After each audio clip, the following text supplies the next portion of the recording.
دوستو، غزہ میں جو کچھ ہو رہا ہے اس سے ہم سب تھوڑے یا زیادہ واقف ہیں۔ آپ کو پتہ ہے کہ کتنے دن ہو گئے، کتنا لمبا عرصہ ہو گیا، کس طرح سے فلسطین پر اسرائیلی حملے ہوئے۔ اسرائیلی حملے کا اپنا ایک جواز تھا، ان کا کہنا تھا کہ ہماری ٹیریٹری پر حماس نے حملے کیے ہیں اور اس کے نتیجے میں ہمیں اپنی حفاظت کا اور حفاظت کے لیے حملے کا حق ہے۔ لیکن یہ جو پورا ٹسل چل رہا ہے، جہاں ایک طرف حماس جو ہے، حماس کے لڑاکے روایتی طور پر حملے کا سامنا کر رہے ہیں، حملے بھی کر رہے ہیں، وہیں اسرائیل کی طرف سے لگاتار ایئر اسٹرائکس کیے جا رہے ہیں۔ آپ نے اگر کچھ تصویریں دیکھی ہوں گی تو اس سے آپ کو اندازہ ہوا ہوگا کہ کس طرح سے غزہ کا بیشتر حصہ کسی کھنڈر سے کم نہیں دکھتا۔ ایسا لگتا ہے کہ کوئی بہت زبردست وہاں پر زلزلہ آیا ہو، جس کے بعد کہ وہ نشان نظر آتے ہیں۔ آپ کو بتا دیں کہ تیل ابیب میں سے جو رپورٹس آ رہی ہیں، کئی جگہوں سے رپورٹس الگ کیا آ رہی ہیں، بدھ کے روز اسرائیلی شہریوں نے ہاسٹیجز اسکوائر میں جمع ہو کر ان 600 دنوں کو یاد کیا جب یرغمالیوں کو غزہ لے جایا گیا تھا۔ چونکہ آپ کو یاد ہے کہ شروعات وہیں سے ہوئی تھی، جیسا کہ اسرائیل کا کہنا ہے۔ ان میں سے کئی لوگ یہ بتاتے ہیں، ایسا خیال کیا جاتا ہے کہ ایک معاہدہ تیار ہے، بس ہمیں اسے مکمل کرنے کے لیے تھوڑی سی کوشش کی ضرورت ہے۔ لوگ کہتے ہیں کہ ہمیں آپ لوگوں کی طرف سے تھکا چاہیے، یعنی کہ ہمیں ایک طرح سے ان کا کہنا ہے کہ چاہے وہ امریکہ ہو، ان کے صدر ڈونلڈ ٹرمپ ہو یا دوسرے ایسے کی لیڈرز ہوں، ان کی طرف سے مدد چاہیے۔ لیکن اب سوال یہ بھی پیدا ہوتا ہے کہ آخر کتنی مدد اور کس طرح کی مدد؟ وہ یہ بھی کہتے ہیں کہ ہمیں آپ کی ضرورت ہے، ہمیں ایسا معاہدہ چاہیے جو باقی ماندہ یرغمالیوں کے رہائی کا باعث بنے، یعنی ایک ایسا معاہدہ ہو جو یرغمالی، جو ابھی بھی کئی یرغمالی جو حماس کے قبضے میں ہیں، ان کی حفاظت جو ہے وہ ممکن ہو سکے۔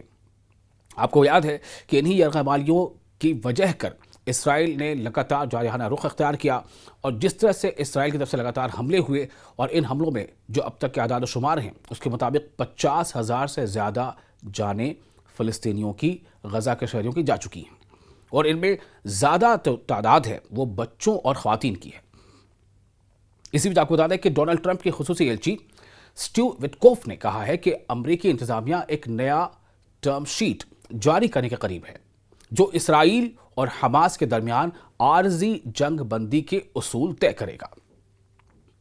وٹکوف جو ٹرمپ کے ساتھ موجود تھے جب چنین پیرو کو واشنگٹن ڈی سی کی عبوری امریکی اٹارنی کے طور پر حلف دلایا گیا تھا، انہوں نے کہا کہ اس امریکی تجویز کے خد و خال بدھ کے روز بعد میں پیش کیے جا سکتے ہیں، یعنی کہ ایک امید یہاں سے نظر آ سکتی ہے۔ انہوں نے بھی کہا کہ مجھے ایک طویل مدتی حل کی طرف بڑھنے کے بارے میں اچھا احساس ہو رہا ہے۔ ظاہر ہے اگر ایسا ہوتا ہے تو یہ نہ صرف اسرائیل کے ان لوگوں کے لیے جنہوں نے اپنوں کو کھویا ہے، جن کے اپنے حماس کے قبضے میں ہے، یرغمالی ہے، اور ساتھ ہی ساتھ فلسطین، خاص طور سے غزہ کے لوگوں کے لیے ایک بہت بڑی راحت ہوگی۔ حالانکہ غزہ کو اس کی بہت بھاری قیمت چکانی پڑی ہے، اتنی بھاری قیمت کہ شاید صدیوں یاد رکھے جائے۔ جیسا میں نے آپ کو پہلے بتایا کہ 50,000 سے زائد فلسطینیوں کی، خاص طور سے غزہ کے شہریوں کی موت ہو چکی ہے۔